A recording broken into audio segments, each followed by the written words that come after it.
ముంతా తుఫాన్లో ఉత్తమ సేవలు అందించిన వారికి అభినందన కార్యక్రమం జరుగుతోంది. కార్యక్రమంలో పాల్గొన్నారు సీఎం చంద్రబాబు. లైవ్ చూద్దాం. 10 సంవత్సరాలు మేము పంటేస్తే 8 సంవత్సరాలు మాకు పంట రావడం లేదు. దీంతో నష్టపోతున్నాం. కనీసం ఇన్పుట్ సబ్సిడీ ఇవ్వమంటే నేను ఇన్పుట్ సబ్సిడీ ప్రవేశపెట్టాను. అదే సమయంలో నీళ్లు లేక పశువులు కూడా మేపలేకపోతే క్యాటిల్ మొత్తానికి పశువులు తీసుకొచ్చి క్యాంపులు పెట్టాం. అప్పుడు అక్కడ గడ్డి లేకపోతే ఇక్కడి నుంచి వ్యాగన్స్లో గడ్డి తీసుకెళ్ళాం. అలాంటి సందర్భాలు ఎప్పుడూ నాకు జ్ఞాపకం ఉంటాయి. అదే సమయంలో ఆ ప్రాంతంలో మీరు ఒకసారి చూస్తే ఇంకుడు గుంతలు తవ్విస్తే ఎగతాళి చేశారు. రెయిన్ వాటర్ హార్వెస్టింగ్ స్ట్రక్చర్స్ అక్కడి నుంచి దీనికి ప్రారంభించి ఈరోజు మీరు చూస్తే రాయలసీమని కరువు లేకుండా వీలైనంత వరకు ఆదుకోగలుగుతున్నాం. 2 ప్రధాన సమస్యలు ఏంటంటే, ఒకటి డ్రౌట్ ప్రూఫ్ స్టేట్గా తయారు చేసుకోవడం. 2 తుఫాన్లు ఇండియాలో ఎప్పుడు కూడా ఈస్ట్ కోస్ట్లో వస్తూ ఉంటాయి ఎక్కువగా. West Coast is more safe. East Coast ఎప్పుడు వల్నరబుల్. ఈస్ట్ కోస్ట్లో మనకు ఒక డిసడ్వాంటేజ్ ఉంది. మన దగ్గర కొంచెం మనం కానీ పక్కనుండే ఒరిస్సా కానీ ఈ 2 రాష్ట్రాల నుంచి ఎక్కువ సైక్లోన్ వచ్చే ప్రమాదాలు ఉన్నాయి. దాన్ని మాస్టరైజ్ చేయడం కోసం చాలాసార్లు ప్రయత్నం చేశాం. ఈసారి మనం చేసిన ఎక్సర్సైజ్ చూస్తే పర్ఫెక్ట్గా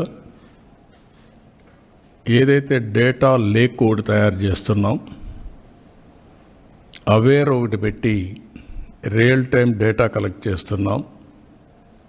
మూడోది ఈ 2 ఇంటిగ్రేట్ చేయడం కోసం ఏఐ మాడ్యూల్స్ కూడా తయారు చేసి ముందుకు పోవాలనుకుంటున్నాం. ఇటీవల కాలంలో మీరు చూస్తే ఎప్పుడు కూడా నేను ప్రయోగాలు చేస్తూ ఉంటాను. వచ్చిన తర్వాత అనేక విధాలుగా ప్రయత్నాలు చేసి సమర్థవంతంగా ఎదుర్కొన్న సందర్భాలు చాలా ఉన్నాయి. ఉదాహరణకు హరికేన్ 96-97లో హరికేన్ వచ్చింది. ఈస్ట్ గోదావరి వెస్ట్ గోదావరి మొత్తం అతలాకుతలం అయిపోయింది. ఆ రోజు మీరు చూస్తే డెవాస్టేషన్ ఒక 6-7 రోజుల్లో మ్యాక్సిమం 10 డేస్లో నార్మల్సీ తీసుకురాగలిగాం. టోటల్ సెక్రటరియేట్ హైదరాబాద్ నుంచి ఆ రోజు రాజమండ్రిలో పెట్టి ఎంఆర్ఓ ఆర్డీఓ ఆఫీస్లో పెట్టి ఆడనే ఉన్నాం. వరప్రసాద్ లాంటి ఆఫీసర్స్ అప్పుడు ఉన్నారు. వీళ్ళందరినీ కూడా తరలించాం. మండలానికి ఒకరిని పెట్టాం సెక్రటరీస్ని. దాంతో నార్మల్సీ వచ్చింది, పర్ఫెక్షన్ వచ్చింది. ఈసారి ఆర్టీజీఎస్లో ఒక చిన్న ప్రయోగం నాకు అనిపిస్తే యంగ్స్టర్స్లో ఎవరు బ్రైట్గా ఉన్నారో చూశాను. వీళ్ళ రికార్డ్స్ అన్నీ. ఆ రికార్డ్స్ చూస్తే నాకు చాలామంది ఉన్నారు. దాంట్లో ఒక 6-7 మందిని పికప్ చేసుకున్నాం. ఆ 6-7 మంది ఈరోజు పెద్ద అసెట్గా తయారయ్యే పరిస్థితి వచ్చారు. ఎందుకంటే యంగ్ బ్రెయిన్స్, ఐఐటి, ఐఐఎం, ఇప్పుడు పోలీసుల్లో ఐపీఎస్, ఐఏఎస్, కొంతమంది ఢిల్లీ యూనివర్సిటీలో ఎకనామిక్స్ చేశారు ఒకరు. ఇవన్నీ కూడా తీసుకొని భాస్కర్ గారికి కొంత ఇది చేస్తే వండర్ఫుల్ ఎక్సర్సైజ్ చేశాడు. మామూలు ఎక్సర్సైజ్ బాగా చేశాడు. సిఎస్ గారు కోఆర్డినేట్ చేశారు. ఫస్ట్ టైం ప్రివెంటివ్ మెజర్ కింద తీసుకున్నప్పుడు మీరు చూస్తే ఎంత బాగా చేశారంటే, ఒక టీం కింద లాస్ట్ మైల్లో ఉండే సెక్రటరియట్లో ఉండే వ్యక్తుల్ని కదిలించి రియల్ టైంలో ఫిజికల్గా వాళ్ళు వెళ్ళారు. టెక్నాలజీ సపోర్ట్ ఇచ్చాం. ఇది వండర్ఫుల్ ఎక్స్పీరియన్స్. ఈరోజు ఇక్కడ మీరు చూస్తే ఒక 5-పాయింట్ ఫార్ములాతో ఈ తుఫాన్ని ఎదుర్కోవడానికి ముందుకు పోయాం. 0 డెత్స్ ఉండాలని చెప్పి కోరుకున్నాం. ఎక్కడ ఎవరు చనిపోకూడదు. అదే సమయంలో ఆస్తి నష్టం, ప్రాణ నష్టాన్ని పూర్తిగా కాపాడాలని ముందుకు పోయాం. ఎప్పుడైతే ఇది పెట్టుకొని పోయామో ఒక 5 పాయింట్స్లో మీరు చూస్తే monitoring, alert mechanism, rescue operations, rehabilitation, normalcy, ఈ 5 ప్రిన్సిపల్స్ పెట్టుకొని వెళ్ళాం. తుఫాన్ వచ్చినప్పటి నుంచి ట్రాకింగ్ మొదలుపెట్టాం. ఐఎండి మిగిలినటన్నీ ట్రాక్ చేసాం. చేసిన తర్వాత ఉండే ఎక్యురసీలో ఇంకా పర్ఫెక్షన్ రావాలి, దానికోసం ప్రయత్నం చేస్తున్నాం. ఉండే ఎక్యురసీతో ఎక్కడికక్కడ రియల్ టైం మనం డెవలప్ చేసిన ఒక ఎగ్జాంపుల్ మాత్రం రెయిన్ఫాల్ అవర్లీ. ఏ రెయిన్ గేజెస్లో ఎంత రెయిన్ పడిందో చూసుకొని అక్కడి నుంచి ఫ్లడ్ మేనేజ్మెంట్ మొదలుపెట్టాం. రిజర్వాయర్స్ కానీ, విలేజెస్ కానీ, చెరువులు కానీ, మొత్తం వాటర్ బాడీస్ అన్నీ తీసుకొని చేశాం. ఇప్పటి వరకు మీరు చూస్తే 2 చనిపోయారు, 1 వేరే కారణాల వల్ల దీంట్లో రికార్డ్ అయ్యారు. ఏదైనా కూడా అతిపెద్ద తుఫాన్ వీలైనంత మందిని కాపాడగలిగాం, ఒక సాటిస్ఫాక్షన్. ఇంకొక పక్కన మీరు ఒకసారి చూస్తే ఆస్తి నష్టం కూడా ఎప్పుడైతే హెవీ రెయిన్ పడినప్పుడు ముందుగానే ఇది చేసాం, అక్కడి నుంచి వీలైనంత వరకు కాపాడాం. మామూలుగా కాకినాడ దగ్గర క్రాస్ అవుతుందంటే అందరం కాకినాడ దగ్గరనే వాచ్ చేస్తాం. ఈసారి కాకినాడ దగ్గర క్రాస్ అయినా రెయిన్ ఎక్కడెక్కడ పడుతుంది, ఎట్లా ట్రావెల్ అవుతుంది, క్లౌడ్స్ ఏ విధంగా వస్తాయి, అవన్నీ అనలైజ్ చేసుకొని హైయెస్ట్ రెయిన్ఫాల్ కావల్లో పడింది. కావల్లో ఫ్లడ్ మేనేజ్మెంట్ స్టార్ట్ చేశాం. దెన్ ఒంగోలుకు వచ్చింది, పరచూరు ఈ ఏరియా చూసుకుంటూ వరుసగా మచిలీపట్నం నుంచి అంతర్వేది నుంచి మొత్తం కోస్టల్ క్రాస్ అయ్యే పరిస్థితి వచ్చింది. అక్కడ విండ్ వెలాసిటీ తగ్గింది, కానీ క్లౌడ్ అంతా కూడా రీకూప్ అయింది. దీనివల్ల హెవీ క్లౌడ్స్ ఫార్మ్ చేసుకుంటూ ఇక్కడ క్రాస్ అయింది. ఇక్కడ పెద్దగా అంటే క్రాస్ అయింది, రెయిన్ తక్కువ ఉంది, విండ్ ఉంది. కానీ నిన్న తెలంగాణకి వెళ్ళి వరంగల్లో 42 సెంటీమీటర్స్ రెయిన్ఫాల్ పడింది. అది మళ్ళీ ఛత్తీస్గఢ్ ఆ ఏరియాకి పోయి అక్కడ కూడా హెవీ రెయిన్స్ పడే పరిస్థితి, ఒరిస్సా అంతా పడే పరిస్థితికి వచ్చాయి. దీనివల్ల మనకు చాలా వరకు ప్రివెంట్ చేయగలిగాం. రెండో పక్కన మీరు చూస్తే ఇక్కడుండే దీంట్లో డ్రోన్ కార్పొరేషన్ ద్వారా డ్రోన్స్ పంపించాం. వాగులో పరచూరులో ఒక అతనైతే షేక్ మున్నా అనే వ్యక్తి కొట్టుకొని పోతామంటే డ్రోన్తో ఐడెంటిఫై చేసి అతను కాపాడుకోగలిగాం. ఒక ప్రార్థనా మందిరం చుట్టూరు వరద నీళ్ళు వస్తే ఐడెంటిఫై చేసి ఒక 15 మందిని మనం కాపాడగలిగాం. అదే మరి ఎక్కడికక్కడ వాటర్ వచ్చినప్పుడు ముందుగానే జాగ్రత్తలు తీసుకొని మేము వచ్చిన ఇన్ఫర్మేషన్ అంతా కూడా మీకు పంపిస్తే మీరు చాలా సమర్థవంతంగా యాక్ట్ చేశారు. నేను చాలా సైక్లోన్లు చూశాను, కానీ ఫస్ట్ టైం నా జీవితంలో యంత్రాంగం టెక్నాలజీ ఇంటిగ్రేట్ అయ్యి లాస్ట్ మైల్లో సమర్థవంతంగా మనం హ్యాండిల్ చేయగలిగాం. ఒక గ్రామంలో ఉండే వ్యక్తికి టెక్నాలజీ కానీ లేకపోతే తుఫాను కానీ ఎట్లొస్తుంది ఎప్పుడు వస్తుంది తెలియని పరిస్థితి నుంచి మన లాస్ట్ మైల్లో ఉండే మన ప్రభుత్వ ఉద్యోగి వీళ్ళంతా కూడా పర్ఫెక్ట్గా దీన్ని హ్యాండిల్ చేసే పరిస్థితికి వచ్చారు. దీనివల్ల ఒక మాటలో చెప్పాలంటే పెను ప్రమాదం తప్పింది. ఇది ఒక ప్రూఫ్ ఆఫ్ కాన్సెప్ట్ మాత్రం. ఇంకొక పక్క మీరు ఒకసారి చూస్తే దీనికోసం 602 డ్రోన్స్ పెట్టుకున్నాం. ప్రిపేర్డ్నెస్ పర్ఫెక్ట్గా చేశాం. ఎక్కడైనా సరే స్టాండర్డ్స్ ఎస్ఓపి పెట్టుకొని వీలైనంతవరకు ఎంతవరకు ఇవన్నీ కాపాడగలుగుతామో డ్రోన్ ద్వారా కానీ సెటిలైట్ మ్యాప్లు కానీ లేకుంటే వేరియస్ యాంగిల్స్లో తీసుకొని మనం ముందుకు పోయి కడాన మీరు చూస్తే సీసీటీవీ కెమెరాలో టౌన్స్లో ఫ్లడ్ మేనేజ్మెంట్ ఏ విధంగా చేయొచ్చునో అనలైజ్ చేసి అలర్ట్స్ పంపించే పరిస్థితికి వచ్చాం. ప్రతి ఒక్క టౌన్లో సీసీటీవీ కెమెరాలు ఉన్నాయి. అవన్నీ అనలైజ్ చేసుకుంటున్నాం. అనలైజ్ చేసుకొని మన వాళ్ళు ఫ్లడ్ మేనేజ్మెంట్ చేశారా లేదా, ముందస్తు జాగ్రత్తగా మనం చేసిన పని అన్ని డ్రైన్స్ అన్ని క్లీన్ చేయించాం. అర్బన్ ఏరియాలో కానీ రూరల్ ఏరియాలో కానీ వీలైనంత వరకు చేయించాం. దానివల్ల వచ్చిన వాటర్ వచ్చినట్టు పోగలిగింది. దీనివల్ల కూడా మనకు ఎక్కడ కూడా ఈ యొక్క సబ్మెర్జెన్సీ ఇవన్నీ కూడా చాలా వరకు తగ్గే పరిస్థితికి వచ్చాయి. ఎప్పుడు కూడా టెక్నాలజీ, అధికార యంత్రాంగం, ఇంకొక పక్క ప్రజాప్రతినిధులు. ఈరోజు ఈ మీటింగ్కి ముగ్గురిని పిలిచాం. ఒక పక్క అధికార యంత్రాంగం మొత్తం ఉన్నారు, బాగా ఫీల్డ్లో పనిచేశారు. ఎమ్మెల్యేలు, ఎంపీలు పొలిటికల్ లీడర్షిప్ ఇచ్చారు మంత్రులు. మీరు that is a very good experience. ఎప్పుడు కూడా పొలిటికల్ మేనేజ్మెంట్ ప్రజాప్రతినిధులు చేయాలి. అధికార యంత్రాంగం సమర్థవంతంగా వాళ్ళకుండే అధికారాలు ఉపయోగించుకొని అక్కడ మనం ఏమనుకుంటాం అవన్నీ వాళ్ళు చేయగలిగి రెండు కూడా కలిపి చేయగలిగితే చాలా మంచి ప్రయోజనాలు వస్తాయి. NDRF, SDRF, fire services extraordinary work చేశారు. పోలీస్, రెవెన్యూ, ఆల్ డిపార్ట్మెంట్స్, ఒక డిపార్ట్మెంట్ కాదు అన్ని డిపార్ట్మెంట్లు చాలా బాగా చేశారు. కడాన స్వచ్ఛంద సంస్థలు కూడా వాళ్ళు కూడా ముందుకొచ్చి ఇందులో భాగస్వాములు అయ్యారు. ఎన్జిఓస్ను కూడా అభినందిస్తున్నా. రాబోయే రోజుల్లో మనం ఇది ఒక టీమ్ స్పిరిట్, టీమ్ వర్క్. అందరం కలిసి పనిచేస్తే ఒక ఎక్స్ట్రాడినరీ పర్ఫార్మెన్స్ ఏ విధంగా వస్తుందో మనం చేసి చూపించాం. ఇది చాలా సంతోషం.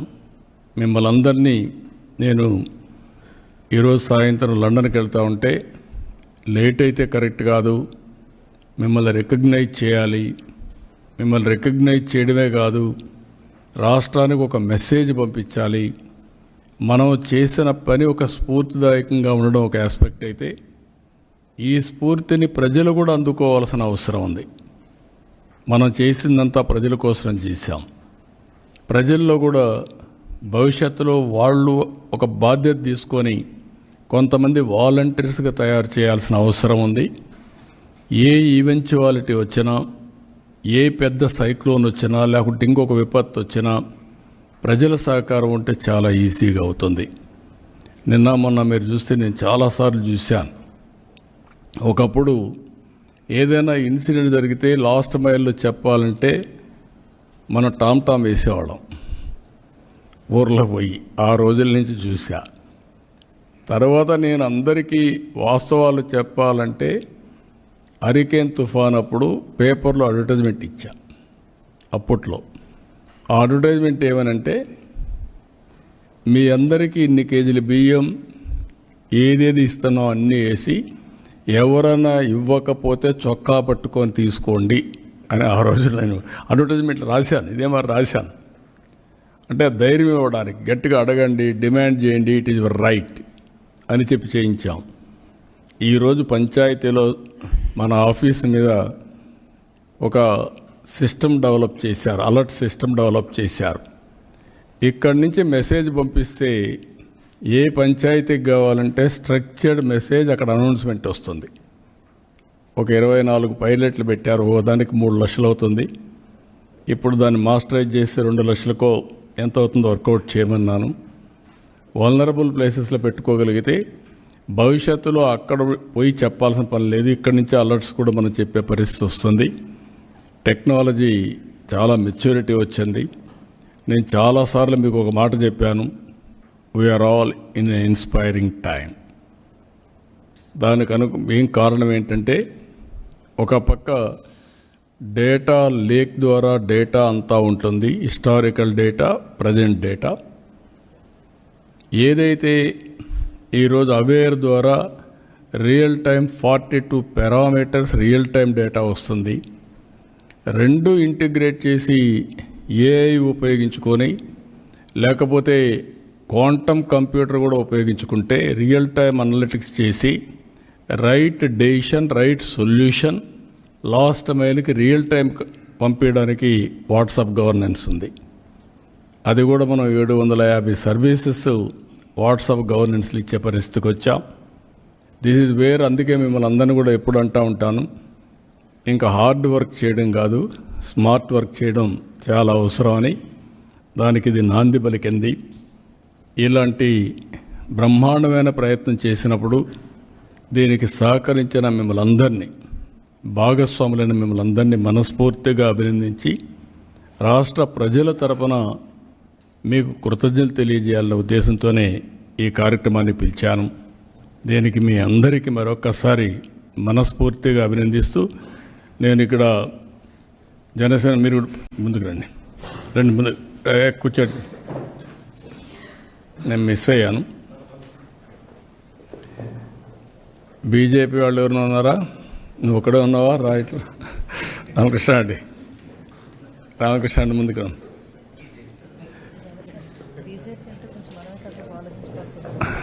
అదేం లేదమ్మా, ఎందుకంటే ఇది ఎన్డీఏ ప్రభుత్వం.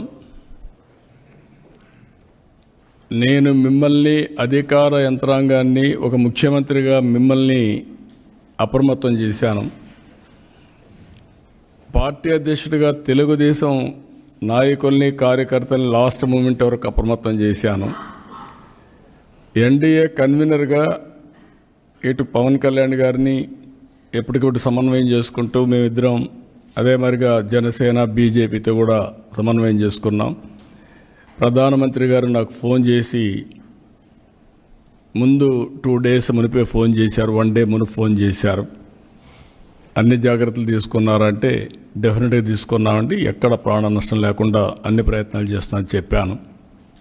ఆ హామీ ప్రకారం ఆస్తి నష్టాన్ని మనం పూర్తిగా నివారించలేకపోయాం, కానీ ప్రాణ నష్టాన్ని గణనీయంగా తగ్గించుకోగలిగాం. భవిష్యత్తులో ఇక్కడ మిమ్మల్ని అందరినీ నేను కోరేది ఒకటే, మీ ద్వారా రాష్ట్ర ప్రజల్ని, మన ప్రభుత్వ యంత్రాంగాన్ని కూడా చెప్తున్నాను. ఇప్పుడు మనకి ఈ ఒక కేస్ స్టడీలో కొన్ని చిన్నటువంటి డెఫిషియన్సీస్ ఉంటాయి. ఆ డెఫిషియన్సీస్ కూడా కరెక్ట్ చేసుకుంటే రేపు రాబోయే రోజుల్లో దీనికంటే పెద్ద విపత్తు వచ్చినా సమర్థవంతంగా ఎదుర్కొనే శక్తి మనకు వస్తుంది. అలాంటి ఇన్ఫ్రాస్ట్రక్చర్ చిన్న అన్ని కరెక్ట్ చేసుకుంటాం. ప్రతి ఒక్క క్రైసిస్ ఒక ఆపర్చునిటీ. ఇందులో నుంచి మనం నేర్చుకోవాలని చాలా ఉంటాయి. అవి నేర్చుకొని మళ్ళీ దాన్ని కరెక్ట్ చేసుకొని ప్రిపేర్డ్గా ముందుకు పోతే ఏదైనా ఎదుర్కోగలుగుతారని నా నమ్మకం. రెండోది కూడా ఇవన్నీ మనం చూసిన తర్వాత జిల్లాల వారుగా వాళ్ళ అనుభవాలన్నీ ఒక డాక్యుమెంట్ చేయమన్నాం. రాష్ట్ర స్థాయిలో మన అనుభవాలు ఒక డాక్యుమెంట్ చేసి ఒక మాన్యువల్ తయారు చేస్తాం. 2025 సైక్లోన్ గురించి దీన్ని బేస్ పెట్టుకొని భవిష్యత్తులో కూడా ఎప్పటికప్పుడు ముందుకు పోతాం. మనస్ఫూర్తిగా మరొక్కసారి మిమ్మల్ని అందరినీ అభినందిస్తూ, ఎక్స్ట్రార్డినరీ పర్ఫార్మెన్స్ చూపించారు. టీమ్ స్పిరిట్ ఏంటంటే నిన్న జరిగిన ఈ యొక్క తుఫాన్లో మీరు చూపించిన చొరవ, భాగస్వామ్యం. నేను ఒక్కడనే పనిచేయలేను. ఒకవేళ నాకు ఆలోచనలున్న ఒక అందరం కలిసి టీమ్గా పనిచేయాల్సిన అవసరం ఉంది. అలాంటి టీం వర్క్ చేసినటువంటి మిమ్మల్ని అందరినీ రాష్ట్ర ప్రజలందరి తరపున ధన్యవాదాలు తెలియజేయడం కోసం ఈ కార్యక్రమాన్ని ఏర్పాటు చేశాం. ఒక పక్క ప్రభుత్వ యంత్రాంగం, రెండో పక్క ప్రజాప్రతినిధులు. అందుకే నేను గవర్నమెంట్ ప్రోగ్రామ్గా దీన్ని పెట్టుకున్నా.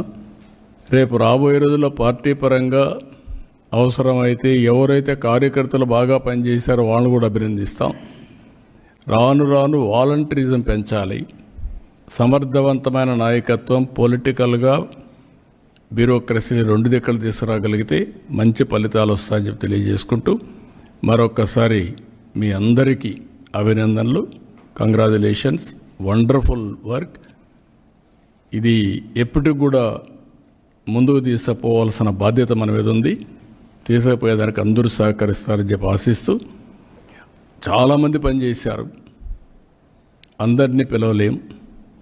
వాళ్ళల్లో ఒక 130 మందిని ఐడెంటిఫై చేసి ఈరోజు మనం గౌరవిస్తున్నాం. ఈ గౌరవం రాష్ట్ర ప్రజల తరపున రాష్ట్రంలో ఈ యొక్క విపత్తులో పనిచేసిన ప్రతి ఒక్కరికి దక్కుతుందని చెప్పి తెలియజేసుకుంటూ మీ అందరి దగ్గర సెలవు తీసుకుంటున్నా. థ్యాంక్ యూ అని అంటాం.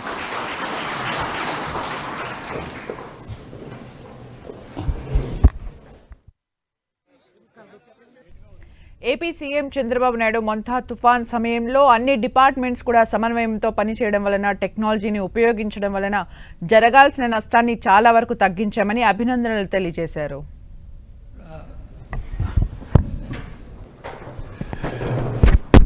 ఇదే స్పిరిట్లో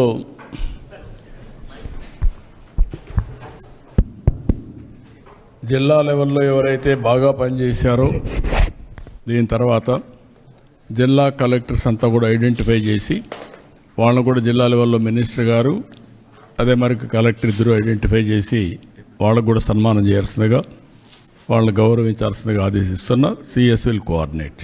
thank you. Sir, we'll call up on one by one, sir. Yeah.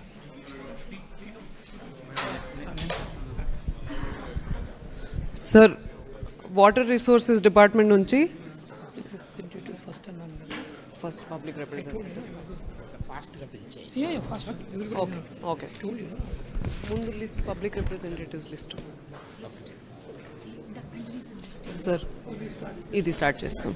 Jampani Kiran Kumar, assistant executive engineer, కావాలి వెస్ట్ సెక్షన్. రండి, ఇవ్వండి తొందర. Moment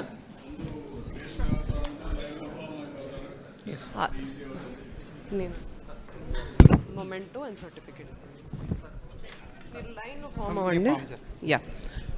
Srirama Janardhan, deputy executive engineer, Eluru. M Venkataramana, executive engineer, engineering division. Samudrala Chaitanya, deputy executive engineer.